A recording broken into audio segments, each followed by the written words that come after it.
পাহাড় কাটা, বন উজাড়, অপরিকল্পিত বসতি ও জলবায়ু পরিবর্তনের সম্মিলিত প্রভাবে বাড়ছে প্রাণঘাতী ধস। ঝুঁকিপূর্ণ এলাকা চিহ্নিত করেও বাস্তবায়নে বড় ঘাটতি। কয়েকদিন ধরেই টানা বৃষ্টিপাতে পাহাড় ধসের ঘটনা ঘটেছে। দুর্যোগ ব্যবস্থাপনা ও ত্রাণ মন্ত্রণালয় চট্টগ্রাম বিভাগে গত 5 দিনের অতিবৃষ্টি, পাহাড়ি ঢল ও পাহাড় ধসের দুর্যোগে এ পর্যন্ত 30 জনের মৃত্যু দিয়েছে। সেখানে দেখা যায়, দুর্যোগে সবচেয়ে বেশি প্রাণহানি ঘটেছে পর্যটন জেলা কক্সবাজারে, সেখানে 19 জনের মৃত্যু হয়েছে। এছাড়া চট্টগ্রাম ও বান্দরবান জেলায় 5 জন করে এবং রাঙামাটি জেলায় 1 জনের মৃত্যু হয়েছে। প্রশ্ন দেখা দিয়েছে, বৃষ্টি হলেই কেন দেশে পাহাড় ধস ও মৃত্যুর ঘটনা ঘটছে? পাহাড় ধসে এখনও পর্যন্ত কতজন মারা গেছে তার সঠিক পরিসংখ্যান নেই। তবে 2000 সালের পর বাংলাদেশে পাহাড় ধসে কয়েকশো মানুষের মৃত্যু হয়েছে। শুধু 2007, 2012 ও 2017 সালের বড় ঘটনাগুলোতেই 4 শতাধিক মানুষের প্রাণ গেছে। এর মধ্যে 2017 সাল প্রায় 176 জন, 2007 সাল প্রায় 127 জন এবং 2012 সালে প্রায় 133 জনের মৃত্যু হয়। 2007 সালের পাহাড় ধসে শতাধিক মানুষের মৃত্যুর ঘটনার পর তখনকার তত্ত্বাবধায়ক সরকার পাহাড় ধসের কারণ ও প্রতিকার জানতে 11 সদস্যের একটি টেকনিক্যাল কমিটি গঠন করে। সেই কমিটি প্রতিবেদন দিলেও কমিটির সুপারিশ কাজে লাগানো হয়নি। কমিটির অন্যতম সদস্য ঢাকা বিশ্ববিদ্যালয়ের ভূগোল ও পরিবেশ বিজ্ঞান বিভাগের অধ্যাপক শহীদুল ইসলাম উল্লেখ করেন, পাহাড় ধসের কারণ প্রাকৃতিকের চেয়ে মানুষেরই সৃষ্টি বেশি। পাহাড় কেটে ফেলা, গাছপালা কেটে ফেলা, পাহাড় লিজ দেয়া, পাহাড়ে সেটেলারদের বসতি, পাহাড়কে বাণিজ্যিক কাজে ব্যবহার করা অন্যতম কারণ। প্রকৃতির নিয়মে আবারও এসেছে বর্ষা। প্রতি বর্ষার মতো এবার একই দৃশ্য, কয়েক ঘন্টার ভারী বৃষ্টি, তারপর পাহাড় ধস, চাপা পড়ে ঘরবাড়ি, হারিয়ে যায় মানুষের জীবন। প্রশ্ন ওঠে, বৃষ্টি কি একাই এই বিপর্যয়ের জন্য দায়ী? দেশি বিদেশি একাধিক গবেষণা বলছে উত্তরটি না। বৃষ্টি কেবল শেষ ধাক্কা দেয়, প্রকৃত বিপর্যয়ের বীজ বপন করে মানুষ নিজেই। বছরের পর বছর পাহাড় কাটা, বন উজাড়, অপরিকল্পিত নগরায়ন, পাহাড়ের ঢালে ঝুঁকিপূর্ণ বসতি এবং জলবায়ু পরিবর্তনের ফলে বেড়ে যাওয়া অতি ভারী বৃষ্টিপাত, সব মিলিয়ে বাংলাদেশের দক্ষিণ পূর্ব অঞ্চলের পাহাড়গুলোকে ধীরে ধীরে মৃত্যু ফাঁদে পরিণত করা হয়েছে। গবেষকরা জানিয়েছেন, পাহাড় ধস একটি বহু কারণ নির্ভর দুর্যোগ, অর্থাৎ শুধু বৃষ্টি হলেই ধস নামবে না। কিন্তু যখন পাহাড়ের স্বাভাবিক গঠন নষ্ট করা হয়, গাছপালা কেটে ফেলা হয় এবং দুর্বল ঢালে বসতি গড়ে ওঠে, তখন প্রবল বর্ষণ সেই দুর্বল পাহাড়কে মুহূর্তেই ভেঙে ফেলে। চট্টগ্রাম মহানগর ও পার্বত্য অঞ্চলে পরিচালিত গবেষণায় দেখা গেছে, অধিকাংশ বড় পাহাড় ধস ঘটেছে এমন এলাকায় যেখানে আগে পাহাড় কাটা, রাস্তা নির্মাণ বা অনিয়ন্ত্রিত উন্নয়ন কার্যক্রম হয়েছে। গবেষণা বলছে, পাহাড়ের মাটি যখন টানা বৃষ্টিতে পানিতে সম্পৃক্ত হয়ে যায়, তখন মাটির ভেতরের ঘর্ষণ শক্তি কমে যায়, ফলে ঢালের ভারসাম্য নষ্ট হয়ে ধস নামে। কিন্তু স্বাভাবিক বনভূমিতে গাছের শিকড় মাটিকে শক্তভাবে ধরে রাখে। বিপরীতে বন উজাড় হলে পানি দ্রুত মাটির গভীরে প্রবেশ করে এবং ঢাল অস্থিতিশীল হয়ে পড়ে।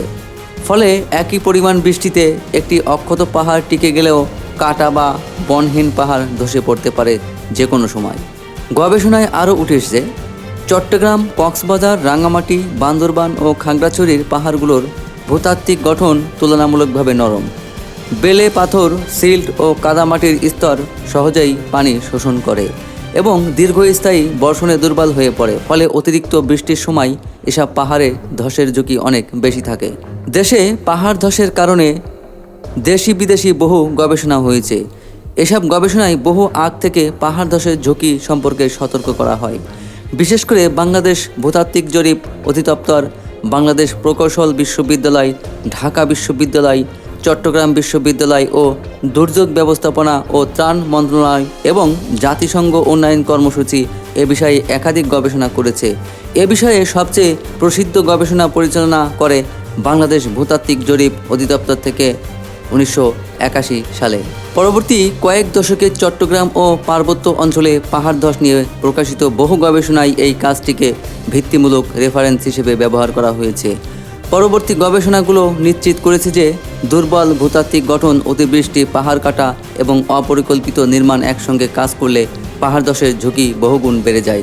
অর্থাৎ 1981 সালে জিএসবি যে ভূতাত্ত্বিক সতর্কবার্তা দিয়েছিল তা আজও বাংলাদেশের পাহাড় ধস গবেষণার অন্যতম ভিত্তি হিসেবে বিবেচিত হচ্ছে। বিশেষজ্ঞদের মতে পাহাড় কাটার প্রভাব সবচেয়ে ভয়াবহ। পাহাড়ের পাদদেশ বা ঢাল কেটে ফেললে তার স্বাভাবিক ভারসাম্য নষ্ট হয়। পরে ভারী বৃষ্টির সময় ওই অংশ ধসে পড়ার আশঙ্কা বহুগুণ বেড়ে যায়। আধুনিক ভূতত্ত্ব প্রযুক্তি ব্যবহার করে গবেষণায় পাহাড় কাটা, রাস্তা কাটা, ঢালের কোণ, ভূমির ব্যবহার, বৃষ্টিপাত এবং ভূতাত্ত্বিক বৈশিষ্ট্য একত্রে বিশ্লেষণ করে উচ্চ ঝুঁকির এলাকা নির্ধারণ করা হয়েছে। গবেষকরা দাবি করছেন এসব মানচিত্র ব্যবহার করলে আগাম ঝুঁকি চিহ্নিত করা সম্ভব। জলবায়ু পরিবর্তন পরিস্থিতিকে আরও জটিল করে তুলছে। সাম্প্রতিক গবেষণায় দেখা গেছে বাংলাদেশে স্বল্প সময়ে অতি ভারী বৃষ্টিপাতের প্রবণতা বাড়ছে, অর্থাৎ ভবিষ্যতে পাহাড় ধসের ঝুঁকিও বাড়তে পারে। কক্সবাজার অঞ্চলের গবেষণায় এমন বৃষ্টির মাত্রাও নির্ধারণ করা হয়েছে, যার পর ঢাল ধসে পাহাড় সম্ভাবনা দ্রুত বেড়ে যায়। গবেষকদের মতে এই তথ্য ব্যবহার করে আগাম সতর্কীকরণ ব্যবস্থা চালু করা সম্ভব। সাম্প্রতিক সময়ে কৃত্রিম বুদ্ধিমত্তা ও মেশিন লার্নিং ব্যবহার করেও বাংলাদেশের পাহাড় ধস নিয়ে গবেষণা হয়েছে। এসব গবেষণায় দেখা গেছে কোথাও বনভূমি কমেছে, কোথাও রাস্তা পাহাড় কেটে নির্মাণ হয়েছে, কোথাও ঢাল বেশি খাড়া এবং কোথাও বৃষ্টির প্রভাব বেশি। এসব তথ্য একত্রে বিশ্লেষণ করলে অন্তত নির্ভুলভাবে ঝুঁকিপূর্ণ এলাকা শনাক্ত করা যায়। গবেষকদের মতে উন্নয়ন পরিকল্পনা ও ভূমি ব্যবস্থাপনায় এসব তথ্য ব্যবহার করলে প্রাণহানি উল্লেখযোগ্যভাবে কমানো সম্ভব। গবেষণাগুলোর আরেকটি গুরুত্বপূর্ণ পর্যবেক্ষণ হলো বাংলাদেশে পাহাড় ধসকে এখনও অনেক ক্ষেত্রেই প্রাকৃতিক দুর্যোগ হিসেবে দেখা হলেও বাস্তবে এটি ক্রমশ মানবসৃষ্ট দুর্যোগে রূপ নিচ্ছে।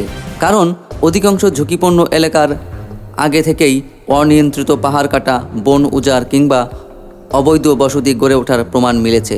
ফলে গবেষকদের সুপারিশ শুধু উদ্ধার তৎপরতা নয়, ঝুঁকিপূর্ণ পাহাড়ে নির্মাণ বন্ধ, পাহাড় কাটা রোধ, ঝুঁকিভিত্তিক ভূমি ব্যবহার পরিকল্পনা এবং বৈজ্ঞানিক আগাম সতর্কীকরণ ব্যবস্থাকে সমান গুরুত্ব দিতে হবে। গবেষণায় বলা হয় পাহাড় ধসের জন্য বৃষ্টিকে একা দায়ী করলে সমস্যার সমাধান হবে না। প্রকৃত সমাধান লুকিয়ে আছে মানুষের কর্মকাণ্ড নিয়ন্ত্রণ, পরিবেশ সংরক্ষণ এবং বিজ্ঞানভিত্তিক পরিকল্পনার মধ্যে। অন্যথায় প্রতি বর্ষায় একই শোকের পুনরাবৃত্তি ঘটবে আর পাহাড়ের পাদদেশে বসবাসকারী হাজারো মানুষের জীবন অনিশ্চয়তার মধ্যেই থেকে যাবে।